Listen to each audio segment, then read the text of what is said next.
He left this world on the 16th of August, 1977. More than 80,000 people crowded into Memphis to attend his funeral.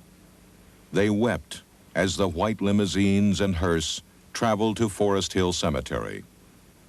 A few weeks later, he was moved here to his final resting place, where he now lies between his mother, Gladys, and his father, Vernon, and alongside his grandmother, Minnie Mae. A marker in memory of his infant twin, Jessie Guerin, was also placed here in the meditation garden. Every year since then, on the eve of the anniversary of his death, a candlelight service is held to honor his memory.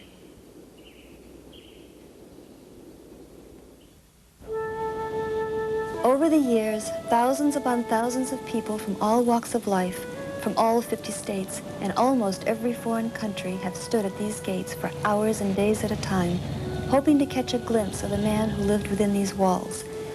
They felt a strong kinship with him, a sense of pride in his accomplishments, and a delight that he was able to enjoy the fruits of his labor to such an extent.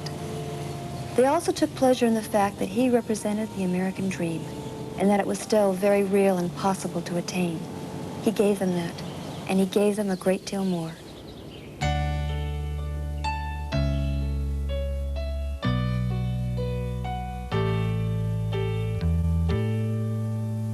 Don't be cruel, teddy bear, dancing hips and long black hair.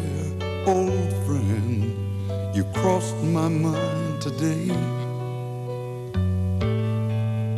Las Vegas Hotel, Graceland, sweet young daughter and a million fans. Old friend, you touched my heart today. If I listen real close in the still of the night, I can hear your voice saying you're alright.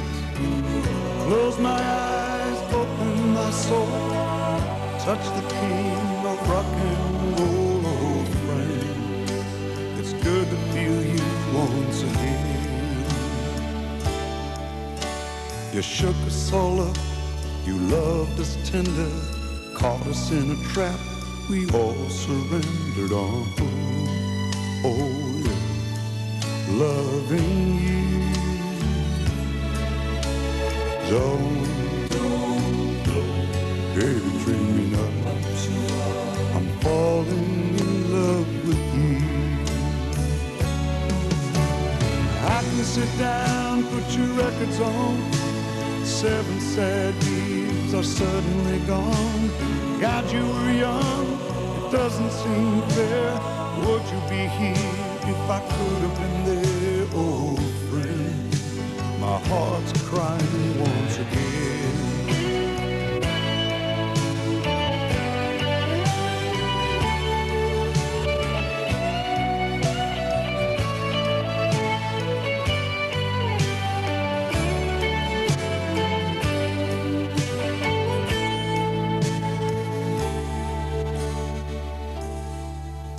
Trapped here on earth, your mother is free.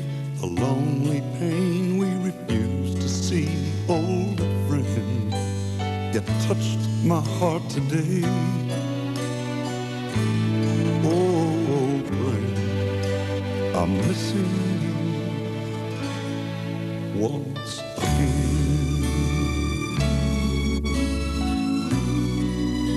I'm missing you once again.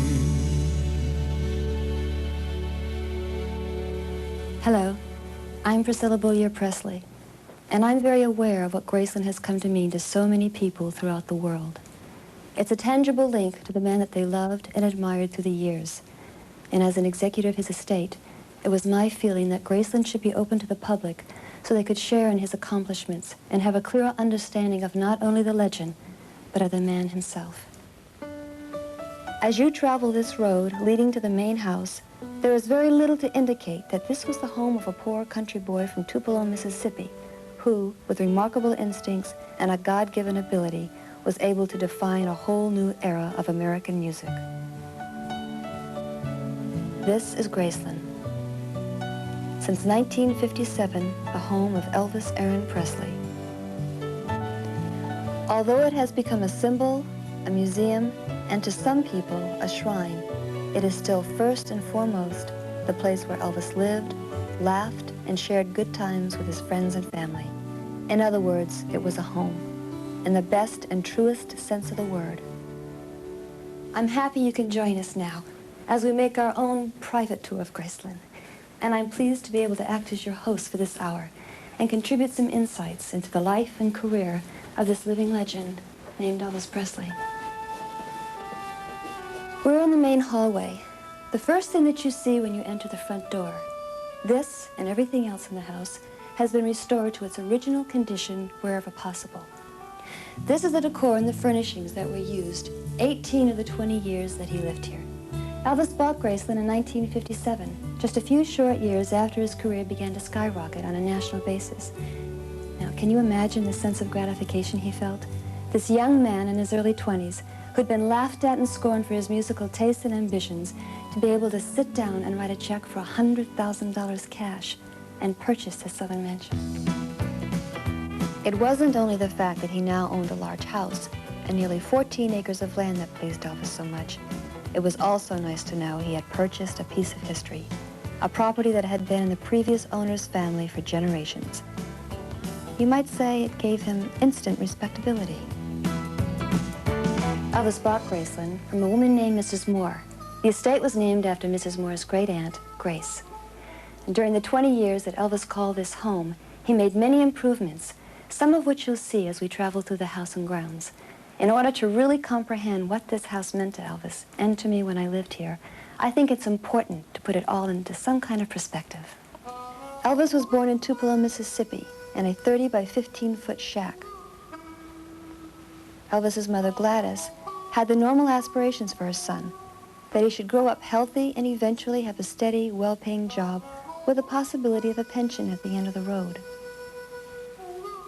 It was a good, solid middle-class dream, and never went so far afield as to include the possibility of his ever becoming an entertainer, let alone the most legendary star in the history of entertainment. I read comic books and I was the hero of the comic book. I saw movies and I was the hero in the movie. So every dream that I ever dreamed has come true 100 times. In the early years, Elvis didn't harbor any great ambitions for himself. He thought perhaps of becoming a mechanic, as he liked to work with his hands. One of the first jobs he ever held was driving a truck for the Crown Electric Company.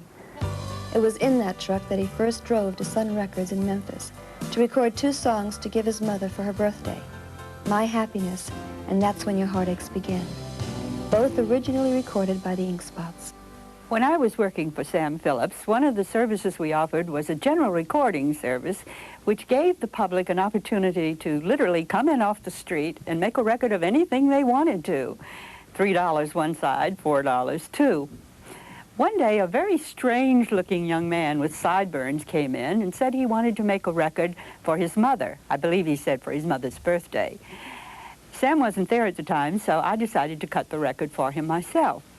Partway through the first side, I began to get these very strange reactions to his voice and his manner of singing, and I did something that normally we never did. I reached out and started the tape recorder so that I could get a part of one of the songs so that Sam could hear it later when he came back. Hey, you had to be blind not to know the guy had something. Something nobody could describe. I don't think till this day that we can describe what Presley had. But he had it. He had it in abundance. But the dream must have taken shape for Elvis long before that first recording. Perhaps it started when he won second prize at the Mississippi-Alabama Fair and Dairy Talent Contest at the age of 10. He sang Old Shep, and he charmed the judges. In any event, it was a far cry from the simple surroundings he was used to as a child to this elegant dining room with its fine china and crystal chandelier. The setting was obviously different. But what about Elvis himself? Well, oddly enough, he really hadn't changed that much. He still enjoyed the companionship of his family and friends at dinner time, and it wasn't uncommon for 10 to 12 of them to be around this table when dinner was served, and that was usually around 9 or 10 in the evening.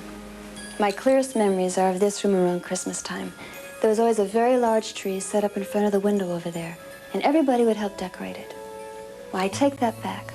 Almost everybody. Elvis would usually prefer to supervise rather than actually participate. And when it got close to midnight on Christmas Eve, we'd all gather around the tree and we'd exchange our gifts. Elvis was always home for Christmas. The decorations would start going up around Thanksgiving and then remain up through his birthday on January the 8th. One time, when Elvis was in California, he noticed the extravagant way that some people decorated their property for the holidays. He was particularly impressed with one estate where the driveway was illuminated from street to front door with an elaborate display of blue lights. He called his father, Vernon, in Memphis. He described the look, and he told him to arrange the same setup for Graceland in time for his return. Well, Vernon said the way that he described it, it could easily be mistaken for the lights on an airport runway, and they'd be darn lucky if a plane didn't land right in the front lawn. Nevertheless, he followed Elvis's instructions, and when he arrived back at Graceland for Christmas, Elvis was delighted with the effect. Of course, the inside looked very festive as well, and even the draperies in the formal rooms were changed to bright red for the holiday season.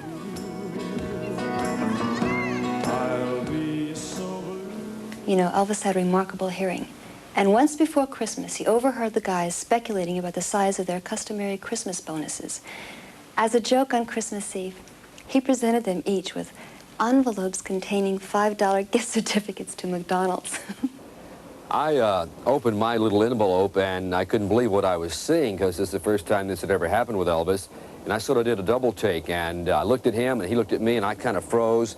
And I waited for his reaction. He just broke out laughing and slapped me on the shoulder, and I hugged him, and we just sort of rolled around for a few seconds. Elvis he just had a tremendous sense of humor. I wish people could have seen that side of him. It was a Merry Christmas, after all. People who knew Elvis as a child are quick to point out that his generous nature was not as a result of his newfound wealth and success. They can all remember stories of him when he was young and had very few toys, sharing whatever he did have with the other children who had even less than he. Giving just seemed to be a natural part of his nature. Christmas time only comes once a year, but it's one of the toughest times for all the guys around Elvis. This is the time of year we have to buy Elvis a Christmas present. And he is so hard to buy for, because anytime he wants something, he just go out and buy it. So every time we could think of something, he already have it. So it's really tough for us at Christmas time. The gifts that gave him the most pleasure were not necessarily expensive items, but were things that required thought and work on the part of the giver. Homemade items or little poems were especially meaningful to him, and he kept them for years and years. In 1971, I was visiting with Elvis and his family. As I started to leave, Elvis escorted me to the foyer. As we were standing there talking, Lisa came through pushing her baby buggy. I turned to Elvis and remarked, "Elvis, she will soon be 4 years old. What do you plan to give her for her 4th birthday?" With a wide sweep of his hands, he said, "You know, all of this is but for a day." And we talked about home and roots and his childhood and about leaving Tupelo with a small trunk and all their worldly belongings. And he said, "Miss McComb, I would like for her to remember and be remembered the lady for which she will be and not for what she's acquired." I said, in other words, we talked of the values of life, and he said, "Could you write for me a poem to give her that would make her know these values?" And I said, "Elvis, in other words, you want me to write a priceless gift?" And he said, "Yes." I wrote the poem, and when I brought it to him, he grabbed it with both arms, and after he read it, he bounded up the stairs. He came back down, and he was crying, and he took my copy, and he wrote on it, "This is just beautiful, Elvis Presley." And he looked, and the tears had smeared my copy, and with his elbow, he started to wipe them away, remarking, "Miss McComb, I've ruined your copy." And I said, "No, Elvis, someday those teardrops will be priceless." New Year's was another big holiday celebration at Graceland. Elvis used to buy over $2,000 worth of fireworks to set off at midnight. We used to have fireworks battles at Graceland around the holidays. Elvis would buy a tremendous amount of fireworks, and we would divide up in 2 teams. We'd put on leather jackets and helmets and goggles, and we'd take these Roman candles and fire them at each other. And each team had their supply of fireworks, their ammunition, if you will, right behind the team area. And something happened one night, and a Roman candle went astray and went right into our supply of fireworks. And you'd have thought an atom bomb or something had gone off. It just exploded, and the sight was just breathtaking. It was beautiful, all these fireworks going up.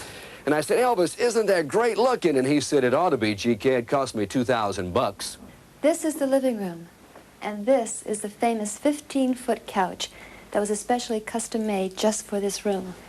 Many items here hold memories for me and Elvis. That picture of Elvis's father, Vernon, was given to Elvis by him for Christmas in 1976.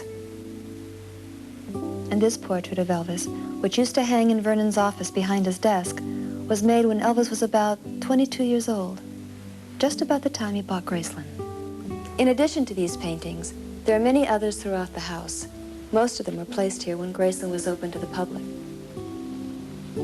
When he lived here, Elvis didn't care to see his face staring at him from all the walls. But there was one portrait he was especially fond of.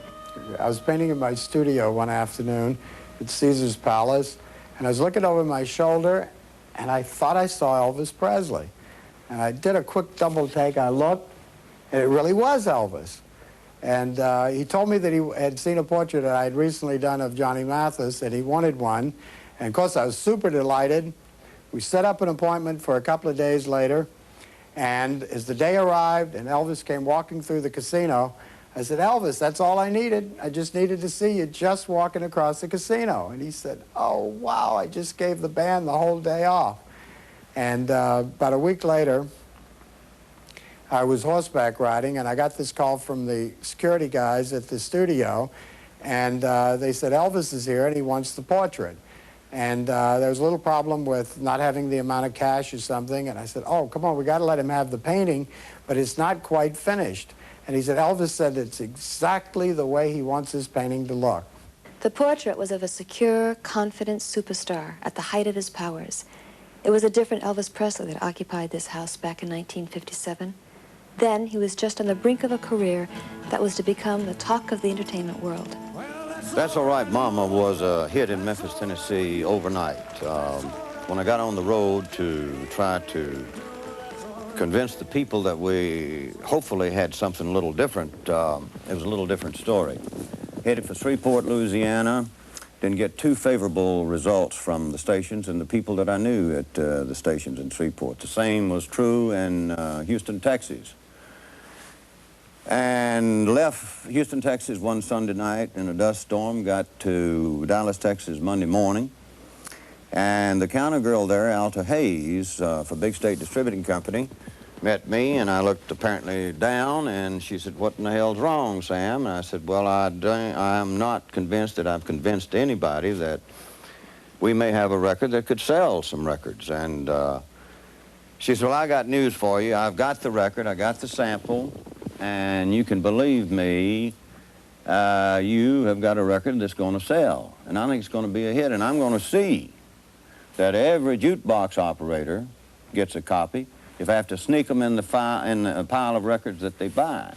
Back in 1954, I was producing a Saturday night show in Shreveport, Louisiana called the Louisiana Hayride. On the cast, young Elvis Presley, along with him, Scotty Moore and Bill Black. He was getting, Elvis was, $18 a week for Saturday nights. By 1955, I had raised him to $200, and he added a third man, DJ Fontana, his drummer. It had become obvious to me that we had to have a booking agency, a promotion organization, in order to book our acts all over the United States. Now, I knew just such a man, Tom Parker from Nashville, Tennessee. I arranged to pay his expenses, brought him to Shreveport. He stayed there some 3 weeks, announced at the end of that time that he was not going to book for us, he was going to manage Elvis Presley. Part of Colonel's plan was to get Elvis signed to a major record company like RCA. But he knew of Elvis's loyalty to Sam Phillips, the owner of Sun Records. At that time, I'd had 5 releases on Sun Records by Elvis, and the rumors were spreading that the contract of Elvis was for sale from Sun Records. I wanted to find out the source of it. I had suspected that it was Tom Parker that was spreading those rumors. I called Tom Parker at the Warwick Hotel in New York. I said, Tom, are you spreading the rumors that Elvis Presley's contract is for sale? He denied the fact that he had said anything about it or knew anything about it. In the course of that conversation, he said, "Is this contract for sale?" I said, "Well, maybe anything is for sale, Tom, but I want to put a stop to these rumors. Or if you want to buy his contract, there's a possibility. But we got to get together and work something out." I thought about what is a fair price. I called Irving Green at Mercury Records, a friend of mine, found out for sure that he had sold to Mitch Miller a contract on Frankie Lane for $25,000. So I set a price of $35,000, thinking that the man is not going to pay $35,000, so I'll keep Elvis and we'll go on our merry way and the rumors will stop. And I've been asked a million times, was I sorry that I sold Elvis Presley's contract? Hey, you may think I'm an idiot, and I may be an idiot, but I'm not sorry I sold Elvis Presley's contract because I had a lot of other things in view. I had recorded, it wasn't out yet, but I had recorded Blue Suede Shoes by Carl Perkins. I had audition tapes on Johnny Cash. I had heard about Jerry Lee Lewis. I had a guy working for me at that time by the name of Bill Justice with Raunchy, the biggest instrumental as it turned out later on. So I needed the money. Parker got down here, and he got the $35,000. I took his $35,000. I have not regretted for one day that I sold Elvis Presley's contract. The first record he made for RCA was Heartbreak Hotel. It was on the Billboard charts for 8 weeks as the #1 record in the country and was Elvis's first gold record. After that, everybody wanted him for personal appearances. On your personal appearances, you create a sort of mass hysteria amongst your audiences of teenagers. Is your shaking and quaking in the nature of an involuntary response to this hysteria? Would you say that again, sir? Well, I say that when you shake and you quake when you sing, is that sort of an involuntary response to the hysteria of your audience? Involuntary? Yeah. Well, I'm aware of everything I do at all times, but it's just the way I feel. Hollywood and the movies were beckoning for a piece of this 6-foot, strikingly handsome, sensuous young performer. And television producers also woke up to the fact that there was a new phenomenon in their midst, Elvis Presley, the king of rock and roll. Ladies and gentlemen, This is the music room, dominated by this 9-foot concert grand piano, finished in gold leaf. And the stories about this piano are as fascinating as the piano itself. Elvis called me into the kitchen one day and told me that he knew I needed a piano for the church that I was pastoring. And he said he would like for me to have the gold one because he no longer needed it. I was really overwhelmed by his generosity, but not surprised. The piano was really too large for the church, and I asked him if I could trade it for a smaller one. And he said whatever suited our needs was fine with him because he gave it to me. My husband pulled the tractor up in front of the house, moved the piano out on the dipper of the tractor. That was the last I saw of it until it was moved back into Graceland one evening. In the spring of 1982, we were preparing to open Graceland to the public. Newspaper articles had caused telephone calls to begin pouring in from people all over the country who had artifacts that Elvis had owned or things that had been at Graceland. Most of them wanted us to purchase those things.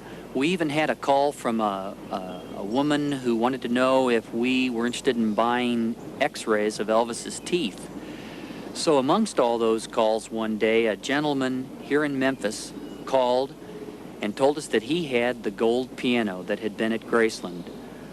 I was amazed and told him that we had no way of purchasing the piano from him because we knew it was quite valuable. He surprised us by saying that he would be willing to put it on permanent loan at Graceland, and he brought it out to Graceland, and it sits today in the music room. Elvis used to love to sit at the piano and pick out tunes, especially gospel and sacred music. He also loved to be surrounded by people who sang with a feeling and a sense of spontaneity. And although Elvis has been called the king of rock and roll and has made tremendous contributions to pop and country music, it's interesting to note that the only Grammy Awards he ever won were for his albums of sacred music. Now we're going to go to the TV room, which is located in the basement. When Elvis first bought Graceland, these were just bare rooms. He decided he wanted an informal place to watch television, listen to records, and bring people over to party. In this room, he could do all three. He loved television, especially live sports events and sitcoms. Some of his favorites were I Love Lucy, Carol Burnett, and The Dick Van Dyke Show. There are at least 14 sets in the different rooms here at Graceland. The idea of the 3 TV sets in a row he caught from Lyndon Johnson. When Johnson was president, he liked to watch all 3 network news programs at the same time. Elvis liked to do the same thing with football games. He kept most of his record collection down here. As you go through these stacks of records, it's apparent that he had a wide range of taste in music. There are all kinds here, from gospel, rhythm and blues, country, pop, bluegrass, classical, and even opera. The rest of the collection was located in the private bedrooms upstairs, along with cassettes of his favorite films, his books, and an organ. Because of the personal nature of the upstairs rooms, it was decided with the opening of Graceland as a museum to keep those rooms sealed from the general public, and we continue to honor that wish for this tour as well. This jukebox holds 100 records, and it was wired so you could hear it in all the rooms of the house. Elvis could show movies down here, and this bar soda fountain was the focal point to lots of parties.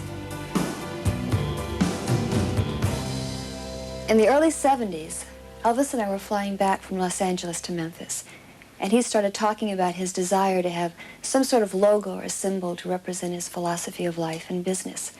We took out a pad and started sketching a design.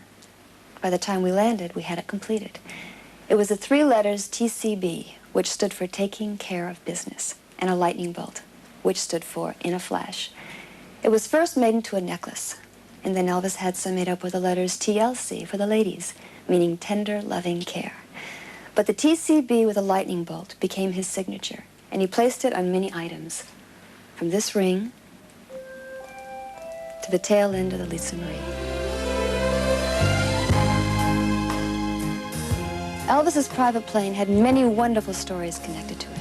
Elvis called me up to the house one day, and he said, Joe, he says, I need to get an airplane. He said, I don't want a small plane, I want a big one, a big 4-engine jet.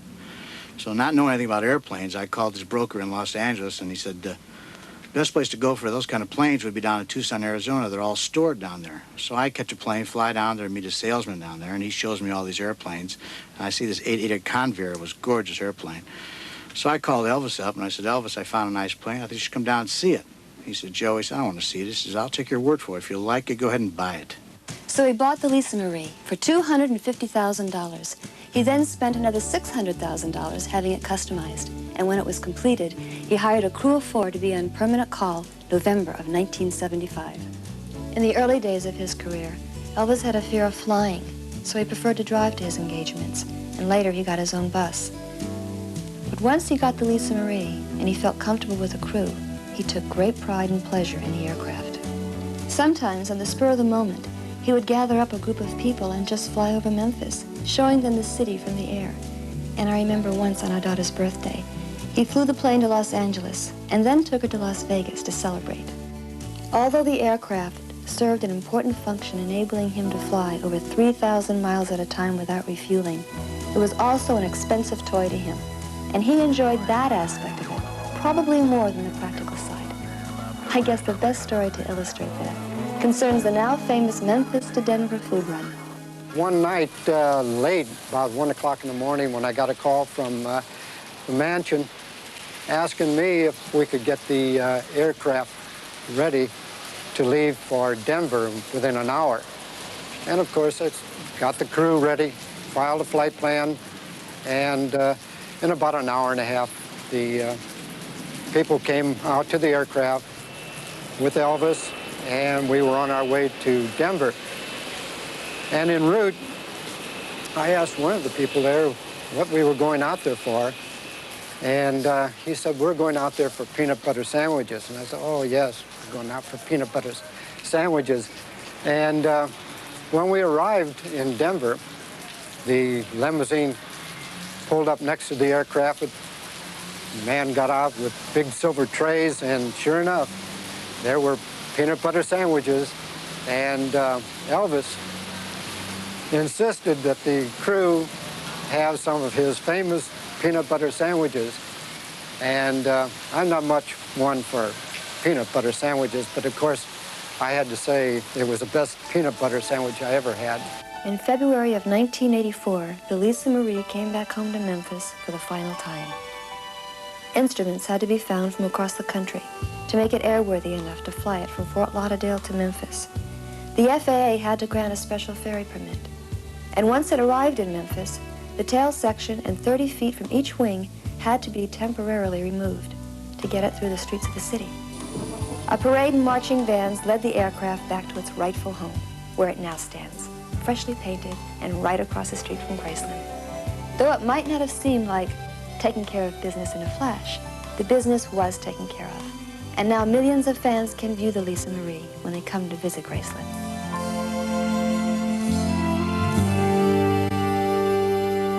Oh, you should have been here a few minutes ago. I just made 6 balls in one shot. Well, as you can see, we're down in the pool room. Some people love it, some people hate it. Elvis loved it. Oh, by the way, I didn't make the tear in that felt over there. That was one of Elvis's friends trying to make a trick shot. Obviously, he missed. Elvis bought this table in 1957, just shortly after he bought Graceland. He loved the game, and like everything else he put his mind to, he was good at it. The room is decorated with 750 yards of fabric. Shooting pool was only one of the ways that Elvis let off steam. He also had other means of relaxing and diverting attention away from work. Sometimes he would rent the local movie theater to show films to family and friends. Patton was one of his favorites. Also the Monty Python films and anything with Peter Sellers. The films he liked, he would show over and over again, often reciting all the dialogue with the actors. Elvis loved movies, but he couldn't go to the movie theater just like any ordinary person. It caused a mob scene. So we started renting a movie theater in the evenings. And we'd go to a film exchange, get 3 or 4 first-run movies. He would never let us get one of his movies because he hated to see himself on screen. And we'd sit there and watch these movies, but Elvis, if he didn't like a movie, the good thing about him having control, he could just turn it off and start another one. Other times, he would rent out the skating rink or the local amusement park called Libertyland. Once he rode the Pippin roller coaster for 2.5 hours straight. He was so crazy about the bumper car ride that he seriously talked about bringing the whole ride to Graceland. And when things got too calm, the gang, led by Elvis, would take to their wheels and kick up a little dust. Sure, we kicked up our heels a lot. We had some wild and crazy times, like running the amusement park all night long and like converting snowmobiles to riding them on the land all over Graceland. But I think what it was, when we were poor, when we were young, we couldn't afford those things. And now that Elvis was a superstar and extremely wealthy, he could let us sort of relive our youth and do things that we couldn't do when we were kids. All these activities were played with the high spirits of youth. Elvis loved to instigate, participate, and best of all, win. We're in the den, or jungle room, so nicknamed because of its decor. The room itself was added onto the house in 1965, and Elvis selected the furniture from Donald's furniture store in about a half an hour. Elvis said it reminded him of Hawaii, a place he was attached to. He bought the furniture partly because he liked it, and partly because his father had made fun of it when he saw it in the store. Elvis enjoyed having breakfast in this room that boasted plastic greenery and a large artificial waterfall. He enjoyed watching television here on a large screen that used to stand right in front of the waterfall. He also felt it was a good place to record, probably because of the carpets that are on the ceiling, an idea he got from California. He made 2 albums in this room, from Elvis Presley Boulevard, Memphis, Tennessee, and his last album, Moody Blue. The recording sessions usually took place at night, and sometimes lasting till morning. RCA would park the recording trucks in the backyard, run wires into the den, and set up the musicians over here. And Elvis would usually change the color of the light bulbs to match the mood of the song he was recording. Though it was fun, Elvis was always aware of the quality of his work and maintained a high level of professionalism when delivering the final product. Elvis always had his family around him at Graceland. His mother and father, of course, and his grandmother, and lots of cousins, and his Aunt Delta. She still lives here. She supervises the housekeeping staff and often greets some of the 500,000 visitors who come to the house on the tour each year. My husband had a heart attack, and I called Elvis. He sent 2 of his guys after me and all my stuff.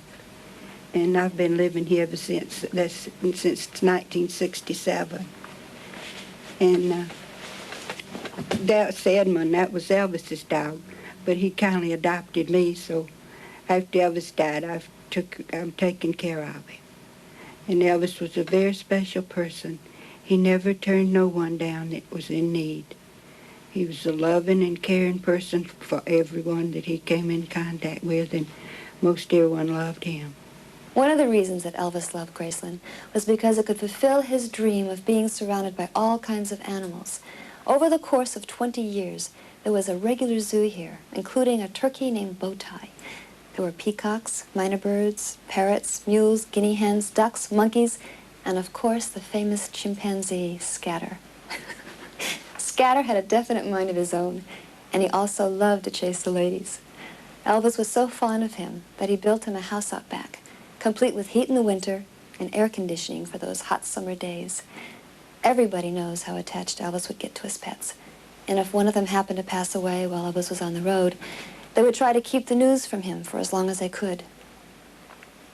And often when Elvis went out for a ride, he would return with some furry, fuzzy, or feathery thing in the car with him. It was the most natural thing in the world for him to be around animals, and most of them responded in kind. To a teenager growing up in the 50s and 60s, nothing symbolized freedom more than a set of wheels. The love affair with cars starts even younger and never quite ends. Elvis was of that generation, and when he was able to afford anything he desired, cars were one of the first things he indulged in. He owned many of the finest automobiles ever made, and he was also famous for giving them away for the slimmest of reasons. Although Elvis owned hundreds of cars, many of them one of a kind, these were his favorites for one reason or another. This 1973 Stutz was a remarkable machine with real gold trim and a gold key for the ignition being only two of its unique and elegant features. The Ferrari was built for speed and styling, was sleek and understated, all the qualities that Elvis admired. The three supercycles had Volkswagen engines, and Elvis used to love riding them up and down Elvis Presley Boulevard up front. The pink Jeep was used by Elvis in the movie Blue Hawaii, and many guests who come to visit Graceland love to have their pictures taken in that Jeep. And of course, one of the most famous cars associated with Elvis is the pink Cadillac he gave to his mother. Although it was true she never drove it, and as a matter of fact, never even had a driver's license, the car was a very important symbol to Elvis. It showed how much he cared for his mother, how he was able to give her the best things in life, and that he wanted to repay, in his way, all the love and care that she had showered on him from the beginning. Though Elvis was extremely generous, he also enjoyed making a good deal. And once when he ordered a fleet of cars from a local dealer, he found that he wasn't given a discount of any kind and canceled the order, and he took his business elsewhere. This building, which is not on the regular tour and has never been open to the public, was used by a full-time staff of people hired to respond to the tremendous amount of fan mail that Elvis received from all over the world. Many of the items that were received, such as his photo album, scrapbooks, portraits, teddy bears, fan mail, scarves, t-shirts, were all sent here to be acknowledged and stored for Elvis. Most were given by him to children's hospitals and orphanages, perhaps more than any other entertainer. Elvis felt a powerful bond with his fans throughout the world. He knew they were responsible for his continuing success, that they were loyal and supportive throughout his entire career, and that they took great pleasure in his triumphs and stature in the world. They would overwhelm him with letters and gifts and signs of their devotion, and whenever possible, he would come to the gates of Graceland and talk to the ones who would gather there. The fans, as a rule, would respect his right to privacy, but since they felt such a kinship with him, some of them would treat his home and his life as if it were their own. Once when Elvis heard a splashing noise coming from the pool area, and when he went out to investigate, he found a girl swimming around in his pool. Rather than becoming angry at this invasion of his privacy, he just warned the fan to be careful, and he left her there to continue her swim. One of the things that Elvis and I shared in common was a love of horses. He took great pride in this area of Graceland and was in complete charge of organizing the barn and stable. All instructions for care and feeding of the horses and the maintenance of the tack and other riding equipment came directly from him. When Elvis purchased a farm in Mississippi, he felt every one of the gang should have his own horse. So he went out and got 17 of them. Of course, a horse is no good without a saddle. So he got 17 of those. Now, if you have a horse and you have a saddle, you have to have some way of getting to the horse and some way of carrying the saddle. So he also bought everyone his own pickup truck. Elvis never did anything halfway. Of all the horses that Elvis owned during his years at Graceland, 5 are still here under the expert care of Aileen Rayford. And this was his favorite. It's a golden Palomino quarter horse named Rising Sun. Hey, boy. And this coming May, he'll be 24 years old. Hey, boy. Elvis used to ride him down to the front wall where there were lots of fans gathered. He'd occasionally sign autographs. He bought Rising Sun in 1967. And for a time, this barn was known as the House of Rising Sun. This is Mare Ingram. The horse was named after William Ingram, who was the mayor of Memphis at the time. And now I'd like you to meet Ebony's Double, sired by the world champion walking horse, Ebony's Masterpiece. Last year, after 8 years of being out to pasture, Ebony was retrained over a period of 40 days and performed an exhibition at the Tennessee Walking Horse Celebration in Shelbyville. Ebony's Double went through his paces to a medley of Elvis's songs, and needless to say, the response from the crowd was overwhelming. Yeah. This beautiful horse is Memphis. His claim to fame? Of the original 17 horses that Elvis bought, he's the last to survive. Hey, hey there. A little busy. And this is Lisa Marie's pony, Mariah. Yeah. Elvis used to love to get a rise out of people and would often do offbeat things just to get their reaction. When Grandma Presley was alive, he once brought this pony right into the den. The pony, not making any distinction between outdoors and indoors, did what came naturally. Much to the annoyance of Grandma, who informed Elvis in no uncertain terms what she thought of his actions. Elvis loved sports. In the mid-70s, racquetball was catching on all over the country. So he decided to build his own court. And this was the result. It wasn't only used for racquetball, but for weightlifting and jogging as well. Up on the 3rd level, there's a whirlpool and steam room. And on this floor, a lounge and a bar. This is the last piano Elvis ever played. It was on the morning of August 16th. And he had played a few games of racquetball and stopped on his way out to relax at the piano. He played Unchained Melody and Blue Eyes Crying in the Rain, and then headed back to the house.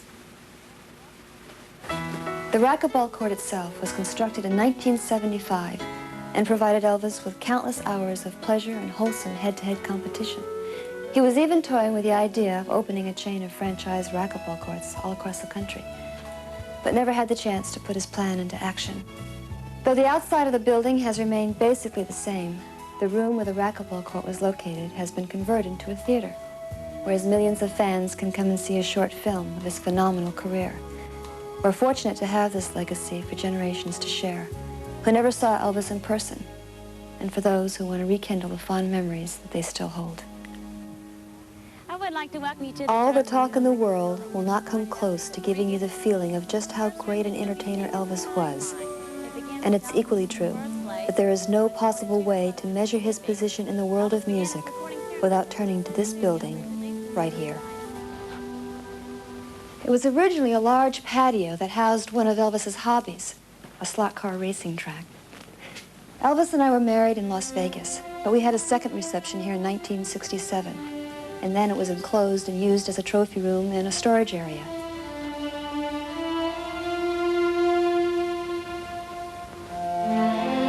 This building is divided into 3 sections.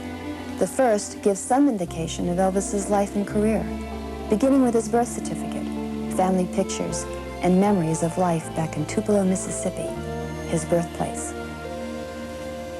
Memories of his Army career are located in this building, too. The uniform he wore in 1958.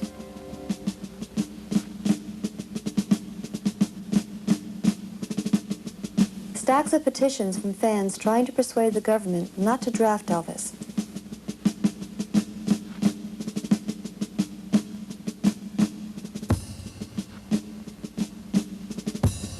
And his honorable discharge from the service which he received in March of 1960 after serving for a year and a half in Germany.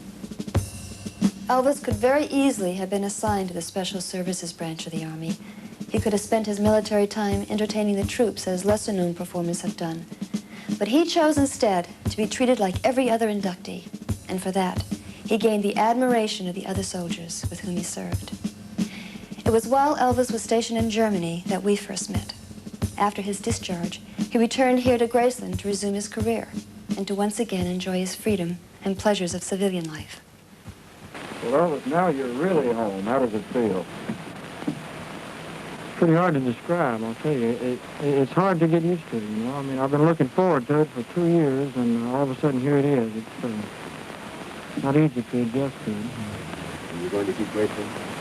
I'm going to keep Graceland as long as I possibly can. It would take more than our time allows just to mention all the awards, citations, accolades, honors and tributes that have gone to Elvis during his career. These are some of them, and as you can see, they come from all parts of the world, from all types of people and organizations, and they all represent some sort of milestone in a remarkable career.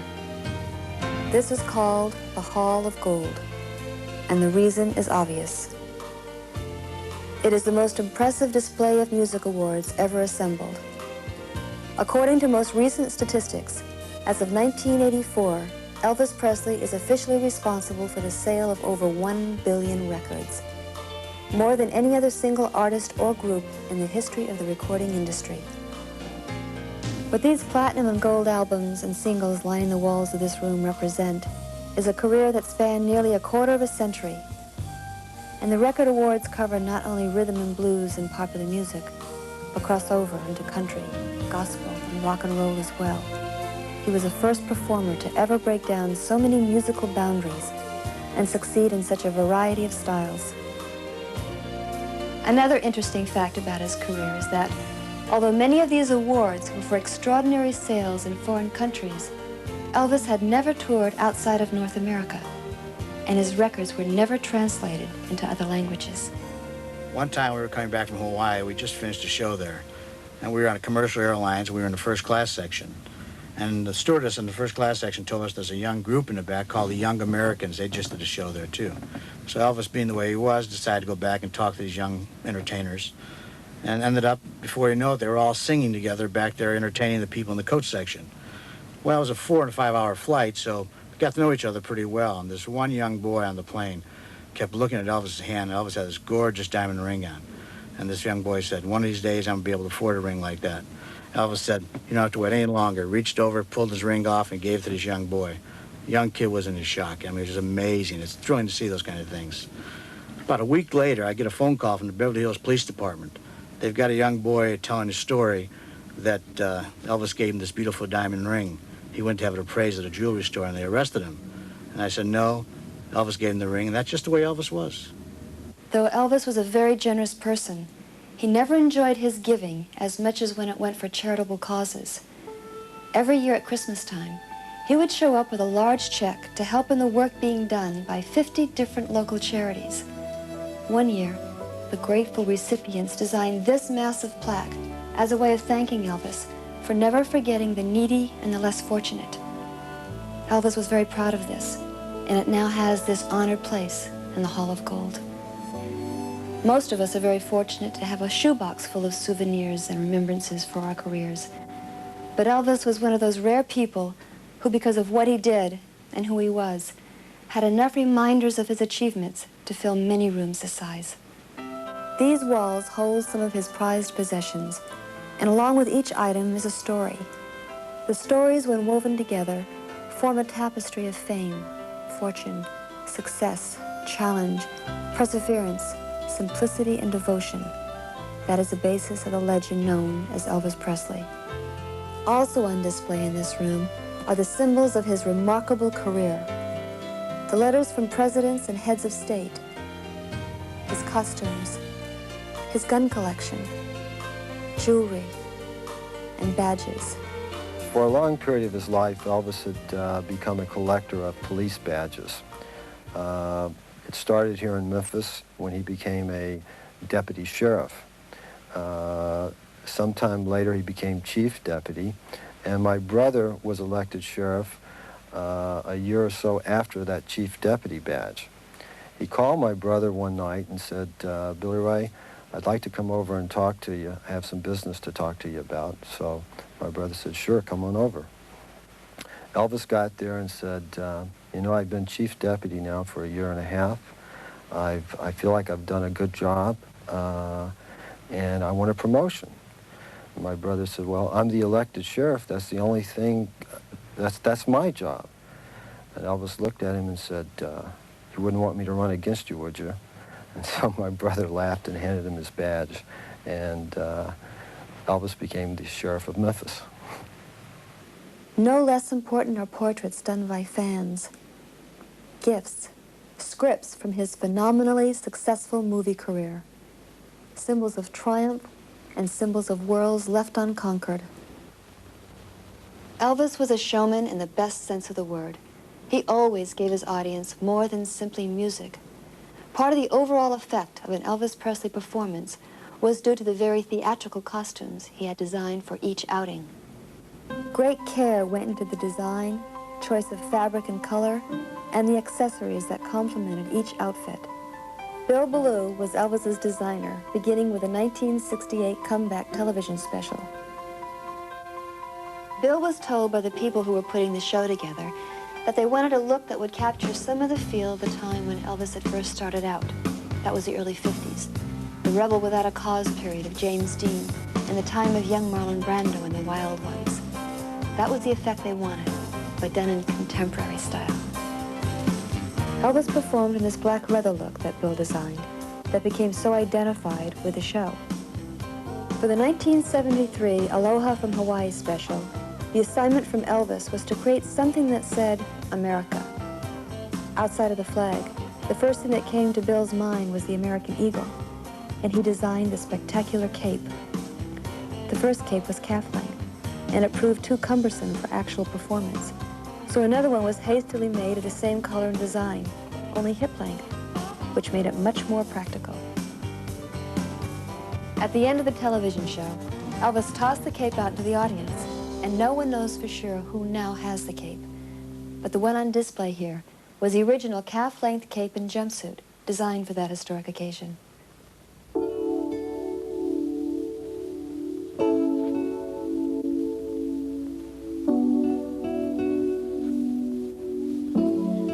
The trunks were packed for the start of another tour, one that would have brought even more recognition and reinforced the love and devotion with which he was bound to his many fans. He was the king of rock and roll. But more than that, he was a very special human being who touched our lives, our consciousness, as few men have ever done. There's no doubt that we all miss Elvis. All the charm, the talent, the magic, the indefinable gift that made him such an important part of our lives. But we are very grateful for all the memories he's left us. Thank you for sharing some of them with me tonight.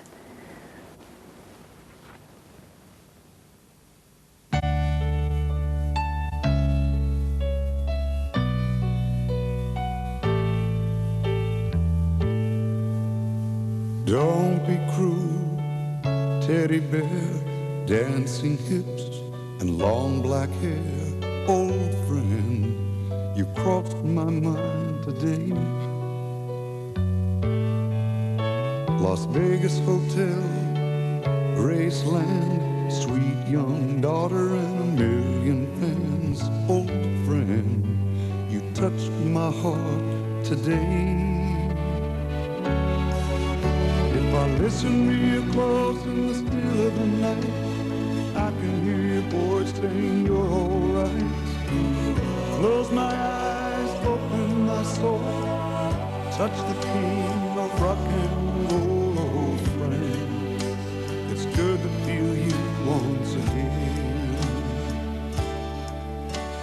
You shook us all up, you loved us tender, caught us in a trap, we all surrendered on.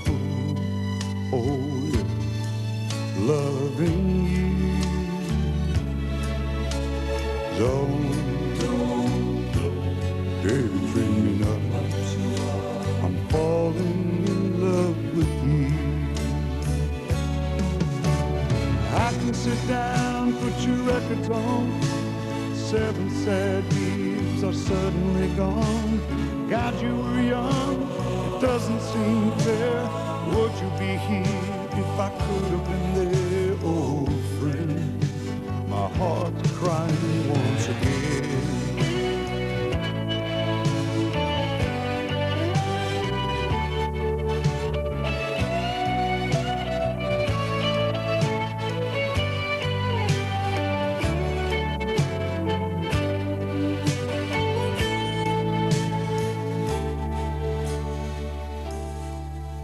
Trapped here on earth, your mother is free. A lonely pain we refuse to see. Older friend, you touched my heart today. Oh, old friend, I'm missing you once again. I'm missing you once again.